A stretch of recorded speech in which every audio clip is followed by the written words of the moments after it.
أعوذ بالله من الشيطان الرجيم وإذ ابتلى إبراهيم ربه بكلمات فأتمهن قال إني جاعلك للناس إماما قال ومن ذريتي قال لا ينال عهد الظالمين رب اشرح لي صدري ويسر لي أمري واحلل عقدة من لساني يفقهوا قولي والحمد لله والصلاة والسلام على رسول الله وعلى آله وصحبه أجمعين.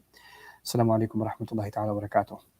ابراہیم علیہ السلام کا قصہ سورۃ البقرہ میں بالکل عین درمیان میں آیا ہے، اور اس قصے کا پوری صورت کے ساتھ ایک بہت مرکزی تعلق ہے، کیونکہ اس صورت میں اللہ تعالیٰ نے ہمیں اس بات کی تعلیم دی کہ ہمیں اب نماز یروشلم کے بجائے، مسجد الاقصیٰ کے بجائے اب کعبے کی طرف پڑھنی ہے، اور اس کا پورا فلسفہ، یہ چینج کیوں آ رہی ہے، اس کا تعلق اصل میں ابراہیم علیہ السلام سے ہے، اور ان کی ان تعلیمات سے ہے جو بنی اسرائیل بھول چکے تھے۔ یہ بھی ہمیں سمجھنے کی ضرورت ہے کہ بنی اسرائیل اصل میں جو تعلیمات ان کو دی گئی تھیں، قرآن جو آیا ہے اس نے ان کی کئی تعلیمات کی تصدیق کی ہے، اس کو دوبارہ ری افرم اور کنفرم کیا ہے، اور وہ بھی ابراہیم علیہ السلام کی اولاد ہیں، اور اسماعیل علیہ السلام جن کی اولاد میں سے ہمارے نبی ہیں صلی اللہ علیہ وسلم، وہ بھی ابراہیم علیہ السلام کی اولاد میں سے ہیں۔ یہاں پر ایک بڑے عظیم قصے کا ذکر ہے، جس کے ضمن میں پھر ایک دعا آ رہی ہے، اور ایک دعا کا حصہ آ رہا ہے جس پہ آج ہم فوکس کریں گے۔ یہاں پر اللہ تعالیٰ نے بات یہ کی ہے کہ اگر آپ تھوڑی سی ترتیب سمجھ لیں سورۃ البقرہ کی، اور جو واقعات بیان ہوئے ہیں ان کی تھوڑی سی لاجک سمجھ لیں۔ پہلا جو مین واقعہ بیان کیا گیا ہے وہ آدم علیہ السلام کے قصے کا ہے۔ اس کو اس طرح سمجھ لیں کہ ایک انسان ہے جس کا امتحان لیا گیا، وہ اس امتحان میں ناکام ہوئے، اور پھر اس کے بعد انہوں نے ناکام ہونے کے باوجود دوبارہ صحیح راستے پر، یعنی استغفار کے ذریعے صحیح راستے پر وہ دوبارہ استوار ہوئے۔ تو اس سے اگلا قصہ بنو اسرائیل کا ہے، اور بنی اسرائیل یہ قوم ہے جو صحیح راستے پر تھے، پھر اس راستے سے وہ بھٹکے، لیکن انہوں نے استغفار نہیں کی، اور وہ سیدھے راستے پر نہیں آئے۔ تو دو سینیریو ہو گئے، انسان کبھی غلطی کرتا ہے، غلطی کے بعد وہ استغفار کر سکتا ہے، اللہ تعالیٰ سے معافی مانگ سکتا ہے، اور دوبارہ سیدھے راستے پر آ سکتا ہے، اللہ تعالیٰ کے فیور میں آ سکتا ہے دوبارہ۔ دوسرا سینیریو یہ ہے کہ انسان غلطی تو اس نے کرنی ہے، وہ غلطی نہ مانے بلکہ غلطی پہ اور اکڑ جائے، اور برے سے برا ہوتا چلا جائے، جس کو نیگیٹو اسپائرل کہتے ہیں۔ اگر یہ سینیریو ہوگا تو بنی اسرائیل کے قصے کو اس نے اس کو انکیپسولیٹ کیا ہے۔ تیسرا قصہ جو آ رہا ہے وہ ابراہیم علیہ السلام کا ہے۔ اس طرح اگر اس سیکوینس میں سمجھ لیں تو تیسرا مین سیکشن جس میں تاریخ بیان ہو رہی ہے وہ ابراہیم علیہ السلام سے متعلق ہے، اور وہ کیا سینیریو ہے؟ ان کو ہر طرح کے امتحان دیے گئے، وہ کسی امتحان میں کبھی فیل نہیں ہوئے۔ تو اب تین سینیریو ہو گئے نا، ایک پہلے سینیریو میں امتحان دیا گیا، ناکامی ہوئی، اور پھر اس کے بعد کامیابی دوبارہ آئی۔ دوسرے سینیریو میں امتحان لیا گیا، بار بار ناکامی ہوئی، کامیابی کا امکان نہیں رہا۔ پھر تیسرا سینیریو ہے کہ امتحان لیے گئے اور ہمیشہ ہی کامیابی ہوئی، اس کے ضمن میں پھر ایک دعا آنے والی ہے۔ تو اس دعا کو آپ سمجھ لیں۔ وَإِذِ ابْتَلَىٰ إِبْرَاهِيمَ رَبُّهُ بِكَلِمَاتٍ فَأَتَمَّهُنَّ، یہ بات ابھی میں نے آپ سے کی تھی کہ جب ابراہیم، اللہ تعالیٰ کہہ رہے ہیں جب ان کے رب نے ابراہیم علیہ السلام سے طرح طرح کے امتحانات لیے، ان کو الفاظ کے ذریعے سے امتحان دیے گئے، اور انہوں نے ان تمام امتحانوں کو پوری کامیابی سے پرفیکٹلی مکمل کیا۔ أَتَمَّهُنَّ قَالَ إِنِّي جَاعِلُكَ لِلنَّاسِ إِمَامًا، اللہ تعالیٰ نے ان تمام امتحانوں کے بعد، امتحانوں کا تھوڑا سا ذکر کر لیں، اپنی اولاد کو چھوڑنا تھا صحرا کے بیچ میں، جب اولاد بڑی ہو گئی تو اس کو ذبح کرنے کا حکم دیا گیا۔ خود اپنے بچپن میں اپنے والد سے اور پوری سوسائٹی سے ان کا سامنا کرنا پڑا، ان کو آگ میں جھونکا گیا، ہر طرح کے امتحان تو اس انسان سے لے لیے گئے۔ اب وہ تمام امتحان پاس کرنے کے بعد اللہ تعالیٰ نے وہ امتحانوں میں کامیابی کا ایک اعزاز ان کو دیا، وہ کیا تھا؟ انی جاعلک للناس اماما، میں آپ کو تمام انسانیت کے لیے ایک امام بنا رہا ہوں، ایک رول ماڈل بنا رہا ہوں، ایک لیڈر بنا رہا ہوں۔ اب یہ اعزاز ملنے کے بعد ان کو پہلی چیز جس کی فکر ہوئی وہ کیا تھی؟ قال ومن ذریتی، انہوں نے کہا لیکن میری اولاد کے بارے میں، میری اولاد اور ان کی اولاد اور ان کی اولاد کا کیا ہوگا؟ ذریہ صرف اپنے بچوں کو نہیں کہتے، بچوں کے بچوں کے بچوں کے بچوں کو بھی کہتے ہیں۔ تو انہیں صرف اپنی فکر نہیں تھی، فوراً ابھی ان کو اعزاز ملا ہے، اور اللہ تعالیٰ کا شکریہ کرنے سے پہلے یا اس اعزاز کو اکنالج کرنے سے پہلے پہلا ذہن ان کا گیا فکر کی طرف کہ میں اگر کامیاب ہو بھی جاؤں، لیکن اس دین جس دین کی خدمت میں میں نے یہ سارے امتحان پاس کیے ہیں، اگر یہ میرے تک رہ گیا اور میری اگلی نسلوں میں نہ پہنچا تو اس کا فائدہ کیا ہوا پھر؟ اور پھر انسان سمجھتا ہے کہ ہم جو ہیں، ہماری کامیابی صرف ہمارے اپنے اعمال سے نہیں ہے، ہم جو اپنے پیچھے آثار چھوڑ رہے ہیں نا، ہم نے ایک دن اس دنیا سے جانا ہے۔ میں نے کوئی خیر اپنے ذریعے سے آگے پھیلائی، میری اولاد میں وہ خیر پھیلی، میری امت میں وہ خیر پھیلی، تو اس کا صدقہ مجھے جائے گا نا۔ اس کا ثواب، صدقہ جاریہ کا جو کانسیپٹ ہے، مجھے اس کا ثواب ملتا رہے گا۔ انبیاء کو اس کی بڑی خاص سمجھ تھی، وہ اس بات کو اچھی طرح سمجھتے تھے کہ ان کے اعمال کا اثر ان تک نہیں ہے، آگے تک بھی جانا چاہیے۔ تو جب اللہ تعالیٰ نے ایک گارنٹی دے دی ان کو کہ آپ جو ہے انسانیت کے لیے ایک لیڈر بنیں گے، تو انہوں نے فوراً سوال پوچھا۔ ان کا فالو اپ کویشچن کیا تھا؟ وَمِن ذُرِّيَّتِي، میری اولاد کا کیا ہوگا، ان کی اولاد کا کیا ہوگا؟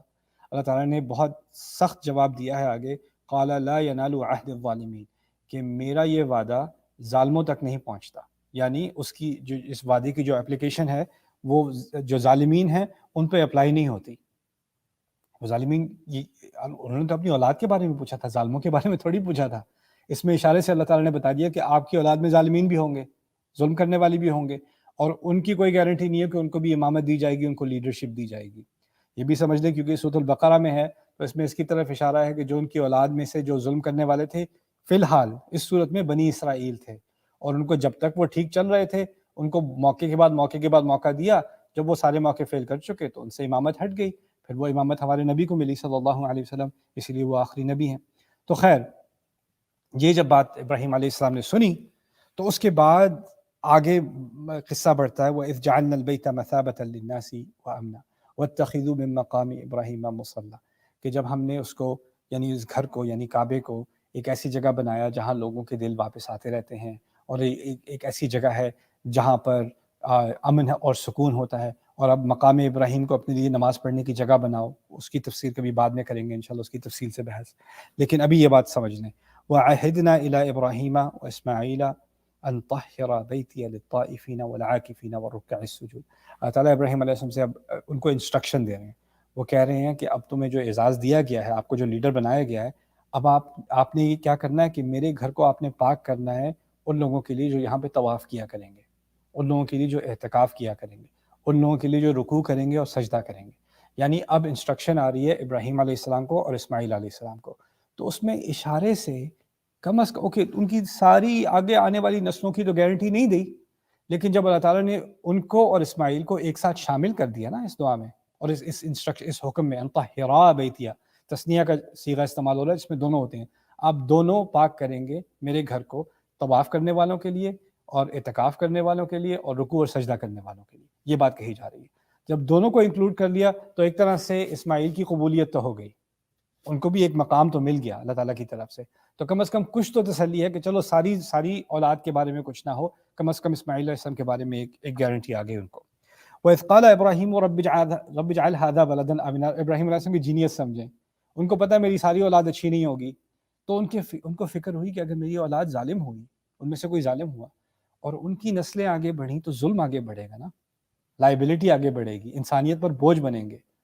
تو انہوں نے ایک بڑی پیاری دعا کی ہے اور اس کے اندر بڑی حکمت ہے، انہوں نے کہا رب اجعل ھذا بلدا آمنا، میرے رب اس کو ایک پرامن زمین بنا دے، ایک پرامن مکان بنا دے، ملک بنا دے، شہر بنا دے، وارزق اہلہ من الثمرات، اور اس کے رہنے والوں کو ہر طرح کے پھلوں کا رزق دے، من آمن منہم باللہ والیوم الآخر، لیکن ان میں سے صرف ان کو پھل دے جو اللہ پر ایمان لائیں اور آخرت پر ایمان لائیں، یعنی جو آخرت پر ایمان نہ لائیں، جو اللہ پر ایمان نہ لائیں، ان کو کوئی زیادہ رزق دینے کی ضرورت نہیں ہے، کیونکہ وہ اگر کھائیں پیئیں گے تو اپنے کفر میں اور ناشکری میں ہی اضافہ ہوگا، ان کی مجھے فکر نہیں ہے۔ میں چاہتا ہوں کہ جو میرے دین پر قائم ہیں، جو آپ کی ہدایات پر قائم ہیں، جو اللہ پر ایمان رکھتے ہیں، آخرت پر ایمان رکھتے ہیں، ان کو اچھی دنیا بھی ملے۔ آپ کو پتہ ہے حج کے مقام پہ ہم دعا کرتے ہیں ربنا آتنا فی الدنیا حسنہ وفی الآخرۃ حسنہ وقنا عذاب النار، وہ بھی سورۃ البقرہ میں ہے کہ ہم اللہ تعالیٰ سے دین اور دنیا دونوں کی خیر مانگتے ہیں، اور یہ فلسفہ کہ دین یعنی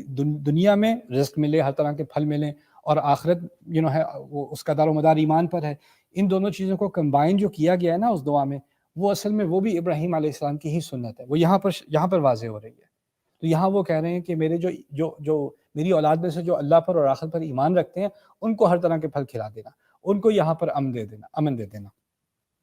اللہ تعالیٰ نے جواب میں کہا قال ومن کفر فامتعه قلیلا ثم اضطره الى عذاب النار، اور ان میں سے جو کفر کرے گا تمہاری اولاد میں سے، اس کو بھی میں تھوڑا بہت مزے کرنے دوں گا، امتعه متاع انجوائے کرنے کو بھی کہتے ہیں، اس کو بھی تھوڑا زندگی میں اچھے دن دکھا دوں گا، ثم اضطره الى عذاب النار، پھر اسے گھسیٹ کر آگ کے عذاب تک لے جاؤں گا، وبئس المصیر، اور بہت ہی برا مکان ہے۔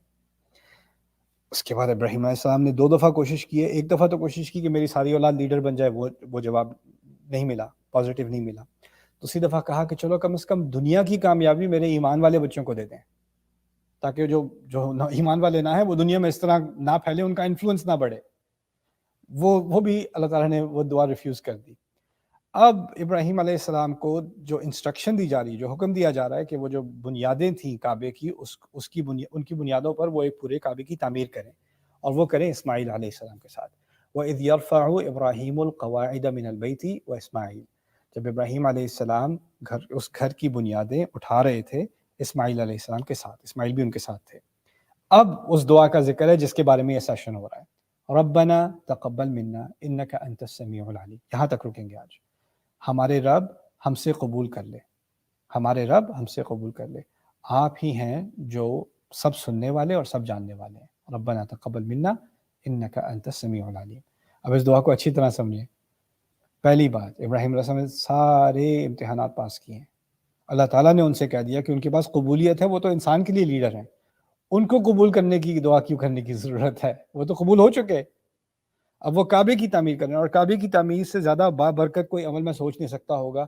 اس وقت سے آج تک کوئی بھی جو عبادت کرے گا، کوئی بھی کعبے کی طرف رخ کرے گا، سجدہ کرے گا، دعا کرے، کوئی حج کرے گا، کسی کی اولاد حج کرے گی، کہیں بھی دنیا میں کوئی مسجد بنے گی، اس سب کا ثواب، اس سب کا ایک کمیشن جا رہا ہے واپس کہاں؟ ابراہیم علیہ السلام کو، جب انہوں نے وہ گھر بنایا ہے. اس سے اچھا عمل کیا ہو سکتا ہے؟ اور اچھا عمل کرتے وقت، اس بہترین عمل کے کرتے وقت ان کے ذہن میں کیا دعا آتی ہے، ان کے دل میں کیا دعا آتی ہے؟ ربنا تقبل منا. اس میں 2 چیزیں بڑی زبردست نوٹ کرنے کی ہیں. پہلی تو یہ کہ میں جو بھی کر لوں، میں جو بھی اچھا کر لوں، جیسے فرض کریں میں سوچوں میں بھی یہ لیکچر کر رہا ہوں تو اللہ تعالیٰ کی خدمت میں ایک سروس ہے اور اس سے لوگوں کا فائدہ ہوگا، تو اس کا مطلب ہے میں نے بڑا تیر مار لیا. نہیں، اس کے آخر میں مجھے کیا کہنا پڑے گا؟ ربنا تقبل منا، میرے رب مجھ سے یہ قبول کر لے. کیونکہ ہو سکتا ہے لوگوں کا فائدہ ہو جائے، ہو سکتا ہے آپ کی خیرات سے کوئی مسجد بن جائے، یا کسی یتیم کی پرورش ہو جائے، ہو سکتا ہے میرے اچھے کام سے، میری اچھی تعلیمات سے، یا آپ کے کسی اچھے عمل سے کوئی دنیا میں خیر پھیلے. اس کا مطلب یہ نہیں ہے کہ آپ سے قبول ہو گیا. اس کا فائدہ ہو گیا، وہ اپنی جگہ ہے، لیکن اس کی قبولیت اور مسئلہ ہے. اور آپ کا جو پیچھے کا ٹریک ریکارڈ ہے نا، انہوں نے سارے امتحان پاس کیے ہیں، وہ تو کامیاب رہے ہیں نا. فَأَتَمَّهُنَّ، آپ کی پچھلے سارے کارنامے، ساری کامیابیاں اس بات کی ضمانت نہیں دیتی کہ جو اگلا اچھا کام آپ کر رہے ہیں اس میں کوئی گارنٹی ہے آپ کے پاس، کوئی ضمانت ہے کہ وہ قبول ہی ہوگا. مجھے اس وقت بھی سارا کچھ کرنے کے بعد اگر میں کوئی اچھا کام کروں گا تو مجھے کہنا پڑے گا ربنا تقبل منا، دل سے کہنا پڑے گا ہمارے رب ہم سے یہ قبول کر لے. کیونکہ مجھے اس بات کا اعتراف کرنا پڑے گا کہ میں جو نماز بھی پڑھوں تو میری نماز میں کتنی خامیاں ہوں گی. ذہن کہاں جاتا ہے، میں نے سجدہ ٹھیک سے کیا نہیں کیا. اور ہم میں سے کون کہہ سکتا ہے کہ ہم نے نماز ایسی پڑھی کہ اللہ کا حق ادا کر دیا، یا ہم نے اللہ کی حمد ایسے کی کہ اللہ کا حق ادا کر دیا، یا ہم نے دعوت ایسی دی کہ دعوت کا حق ادا کر دیا، یا ہم نے ذکر ایسا کیا کہ ذکر کا حق ادا کر دیا. وہ تو ممکن ہی نہیں ہے ہمارے لیے. ما قدر اللہ حق قدرہ، سورۃ الحج میں آ گیا. انہوں نے اللہ کی قدر کی ہی نہیں جیسے اس کی قدر کرنے کا حق ہے. وہ تو انسان کے لیے ممکن ہی نہیں ہے. یعنی میں کوئی بھی اچھا عمل کر لوں اس میں گیپس ہوں گی، اس میں خلل ہوگا، اس میں خامی ہوگی، اور اس خامی کو صرف اللہ تعالیٰ خامیوں کے باوجود قبول کر لے.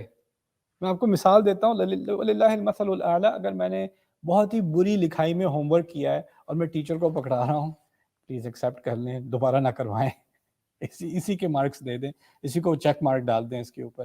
یعنی میں اعتراف کر رہا ہوں کہ میری جو ٹوٹی پھجی جو میری ایفرٹ ہے اس کو بھی آپ قبول کر لیں، باوجود اس کے کہ اس میں بہت ساری خامیاں ہیں. ابراہیم علیہ السلام کعبہ بنا رہے ہیں، ابھی بھی ان کو پتا ہے کہ میں جو یہ اتنی عظیم انسانیت کے لیے خدمت کر رہا ہوں، اللہ کے نام پہ کر رہا ہوں، اس کی ہدایت سے کر رہا ہوں، پھر بھی کیونکہ میں انسان ہوں اس میں خامی کا امکان ہے، اور وہ خامی کا امکان میں کبھی نہیں پوچھ سکتا. اس کو نا قرآن نے اور جگہ فرمایا، تعالیٰ نے فرمایا ہے فَلَا تُزَكُّوا أَنفُسَكُمْ هُوَ أَعْلَمُ بِمَنِ اتَّقَىٰ. اپنے آپ کو پاک مت سمجھا کرو، وہ جانتا ہے تقویٰ کس کے پاس ہے. میں اپنے اعمال کی وجہ سے، اپنی اچھائیوں کی وجہ سے، اپنی خیرات کی وجہ سے، اپنے علم کی وجہ سے، اپنی عبادات کی وجہ سے اپنے آپ کو پاک سمجھنے لگوں نا تو میں ابراہیم علیہ السلام کی سنت کو بھول گیا. میں ان کے دین پر قائم ہوں. ان کا دین کیا ہے کہ آپ جہاں جتنی بھی ترقی کر لو، سارے امتحان بھی پاس کر لو، پھر بھی اللہ تعالیٰ سے بھیک مانگنی ہے کہ اللہ قبول کر لے. ربنا تقبل منا. آپ ہی سننے والے ہیں، آپ ہی جاننے والے ہیں. یہ سننے کا تعلق دعا سے ہے. آپ دعا سنتے ہیں، آپ یہ میری فریاد سن رہے ہیں۔ جاننے کا تعلق اس چیز سے، آپ جانتے ہیں کہ میرے کام میں کیا خامیاں ہیں، آپ جانتے ہیں وہ خامیاں جن کو میں بھی نہیں جانتا، میں بھی ان سے واقف نہیں ہوں، آپ جانتے ہیں اسے۔ اس بات کی ایکنالجمنٹ ہے کہ میں سیلف رائچس نہ بنوں، میں اپنے آپ اپنے گھمنڈ میں نہ آ جاؤں کہ میں نے بڑا تیر مار لیا، میں نے بہت کچھ اکامپلش کر لیا۔ اور یہ بہت بڑی چیز ہے کہ لوگ آ کے نا ہمارے کلچر میں ہے، خاص کر ہمارے ساؤتھ ایشین کلچرز میں ہے، تعریف کا بڑا عجیب سا آرٹیفیشل سا ایک رواج ہے کہ ماشاء اللہ سر آپ نے تو یہ کر دیا، ماشاء اللہ یہ اور ماشاء اللہ کہہ کے تعریفیں تعریفیں تعریفیں، جیسے کوئی انسان ایک اچھائی کے ایسے مقام پر پہنچ گیا ہے کہ اس سے اب غلطی کا کوئی امکان نہیں، وہ گریجویٹ کر چکا، ہم سب پیچھے رہ گئے، وہ آگے نکل گیا، اس کی تو جنت گارنٹی ہے۔ اچھا بھئی آپ جب جنت جائیں گے نا تو ہمارے لیے بھی کچھ درخواست کر دیں، آپ تو ماشاء اللہ جنتی آدمی ہیں، آپ کی دعا قبول ہوگی۔ یہ کیا نان سینس ہے؟ یہ ایسی باتیں ہمیں نہیں کرنی چاہیے، ایسی باتیں ہمیں سراسر نہیں کرنی چاہیے۔ پہلی بات یہ کہ آپ کسی کے بارے میں کہیں کہ جنتی ہے یا نہیں ہے، آپ کو کس نے حق دیا؟ کسی بندے کے پاس کیسے حق آیا کہ وہ رب کا جو آخر میں حکم آئے گا اس کے آگے اپنی ڈال دے کہ نہیں میری نظر میں یہ بہت اچھا انسان ہے اس لیے میں گارنٹی دے دیتا ہوں کہ یہ جنت میں جا رہا ہے، اس لیے اس سے کہہ رہا ہوں کہ یہ میرے لیے دعا کرے۔ دیکھو ذرا، نان سینس۔ دوسری بات، آپ اپنے بارے میں کیا سمجھتے ہیں کہ اللہ تعالیٰ آپ کی دعا نہیں سنے گا؟ آپ بہت گر چکے ہیں، آپ کے آدم علیہ السلام کی دعا بھول گئے، ان سے غلطی ہوئی، وہ زمین تک نیچے لائے گئے، پھر بھی وہ دعا تو کر رہے ہیں نا، وہ کسی اور سے تھوڑی کر رہے، وہ کہہ رہے ہیں فرشتوں سے تھوڑی کر رہے ہیں یار تم سے تو غلطی نہیں ہوئی، تم میرے لیے دعا کر دو، وہ خود ہی کر رہے ہیں نا۔ تو مجھے تو اللہ تعالیٰ نے ایک دروازہ کھولا ہے دعا کا، اس کا مطلب یہ نہیں آپ کسی اور کے واسطے سے دعا کروائیں، آپ کو خود دعا کرنے کو کہا ہے، آپ کا براہ راست تعلق ہے اللہ تعالیٰ سے۔ اسی لیے فاتحہ میں نے خود کسی اور سے نہیں کہلوانا کہ آپ دعا کریں کہ ہدایت کر دیں، مجھے خود کہنا ہے اہدنا الصراط المستقیم، میں کسی سے کہلوانا نہیں ہے، میں نے خود کرنی ہے، میرا خود براہ راست اللہ تعالیٰ سے ہم کلام، مجھے اس سے ہم کلام ہونا ہے۔ تو یہاں پر ربنا تقبل منا بہت ضروری ہے۔ ایک تو ہم اپنی اچھائیوں کو بھی نہ سمجھیں کہ بڑا اچھا کام ہو گیا، نہیں، اس اچھائی کرنے کے بعد بھی اللہ تعالیٰ قبول کر لے۔ یہاں ایک اور بات بھی سمجھ میں آ گئی، وہ کیا ہے کہ اس وقت جب وہ یہ تعمیر کر رہے تھے نا تو لاکھوں لوگ، کروڑوں لوگ، ارب لوگ نہیں تھے، وہ صرف وہی دو تھے۔ تو وہ یہ نہ سمجھے وہ صحرا کے درمیان میں، تو اب جب وہ چھوٹا سا گاؤں ہے تو وہ بنا رہے ہیں، اب کعبے کی تعمیر کر رہے ہیں، ان کے دماغ میں یہ نہیں یہاں کون آئے گا، یہاں کا تو ویدر بھی ایسا ہے، موسم بھی ایسا ہے، یہاں پہ نہ کوئی اکانومی ہے نہ کچھ ہے، یہاں پر کیوں لوگ آئیں گے، اس کو کون اپریشیٹ کرے گا؟ انسان کو ہوتا ہے جب تک کوئی لوگ تعریف نہ کر دیں، لوگ اکنالج نہ کر دیں، کوئی ایوارڈ نہ دے دیں، تو اس خدمت کا فائدہ کیا؟ ان کی ذہنیت میں ایک بات بڑی صاف تھی، لوگوں کو پتہ چلے نہ چلے، اللہ کو یہ کام قبول ہے، اللہ کو یہ قبول ہو جائے میرے لیے کافی ہے۔